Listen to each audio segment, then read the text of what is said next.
What's going on, everybody? Mortem here, this time bringing you a list of my next few reviews to keep people updated with what I'm working on, because while the channel is very much so kind of flooded with Baldur's Gate 3 content at the moment, normally what I do is play and review all sorts of games, which means every couple of months I usually make a video like this to keep people up to date with what I'm working on, though in this particular instance, most of what I'll be doing over the next couple of months is looking at new releases on top of what I'm already doing for Baldur's Gate 3, as we are nowhere near done there yet. So, needless to say, right here at the start of the video, really, Baldur's Gate 3, working on the 100% review for that, which includes many more playthroughs, despite almost being done with the achievements, is kind of high up on my priority list. But in addition to that, we have several other games I'll be working on top of some games I'd like to get around to if I have time over the next couple months with all the new releases. But with that in mind, let's dive into it. Something you'll be seeing very soon, actually, is Shadow Gambit,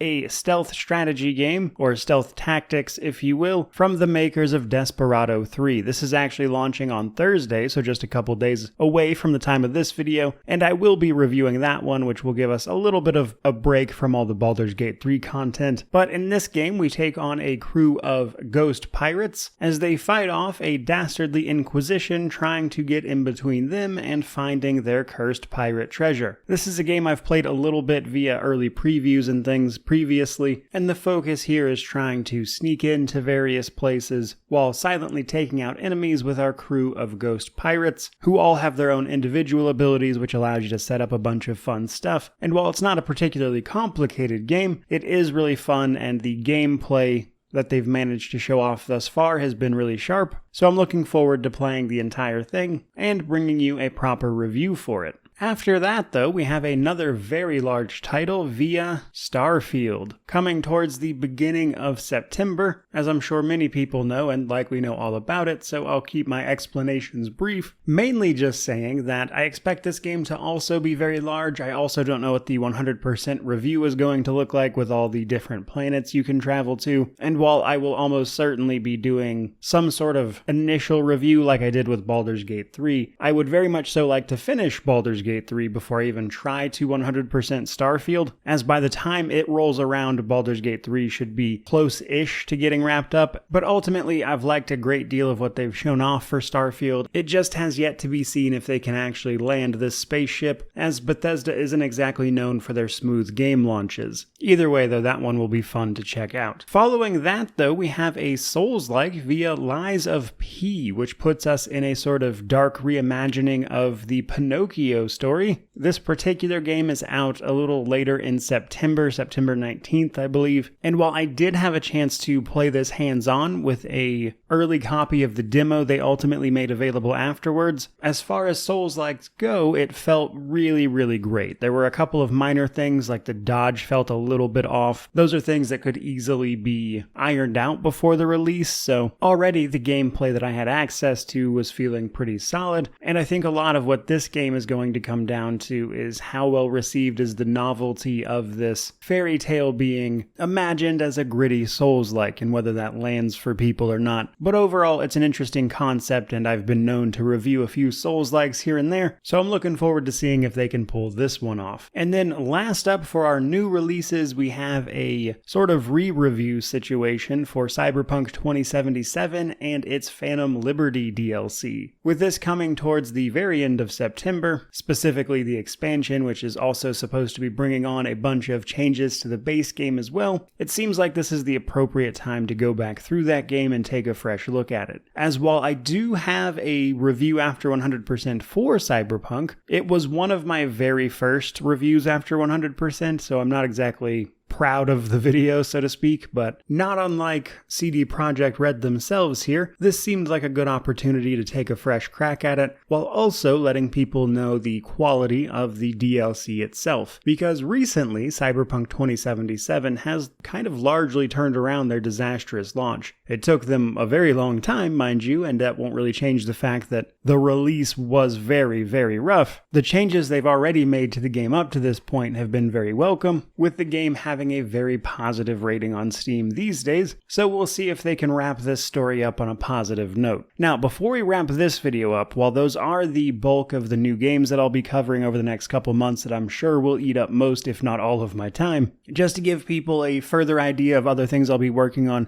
For starters, I'm sure people are going to ask in the comments, so when it comes to Armored Core 6, as it stands, I'm not really planning on taking a look at that. I like what From Software does. I've had a blast playing many of their games, but reality is I just don't know anything about Armored Core. I get that it's some sort of like mech battle thing. So jumping into the 6th one and then having to come out with a bunch of hard opinions about it while knowing nothing about the franchise just doesn't strike me as useful information to most people. So while I might wind up making a video on it just to sort of check it out, I'm just not planning to fully review this game because I have no basis or comparison about what would be good here or what wouldn't, due to the fact that it's just outside of my scope of knowledge. I'm not really reviewing this for the same reason that I don't review like fighting or racing games. I don't know what I'm talking about, and that doesn't seem fair to anybody involved in the situation. So I've decided to give this one a pass outside of maybe a video just playing it very generally. Beyond that though, in the admittedly somewhat unlikely circumstance where I actually wind up with a little bit of extra time, there are a few other games, older games, that I plan on taking a look at. These are Gears Tactics, a TRPG set in the Gears of War franchise that I've been meaning to take a look at forever, as people always tell me it is quite good, and I play a lot of TRPGs on the channel, but have never played that one. So naturally, it piques my interest. Then we have Avernum, an older CRPG, one of the more well-known classics that I haven't covered yet, and I recently started another franchise from the same developer, Geneforge, also an older CRPG, and they've both seen some remakes and stuff even, so it's just something I want to cover on the channel as that is my specialty, but also I've heard it's quite good, and again, one of those games that you kind of just need to get around to. And then last but not least, we have The Witcher 3, a game I've technically already 100%, as I did that years and years ago before my channel was even really reviewing games. But they had that really big update,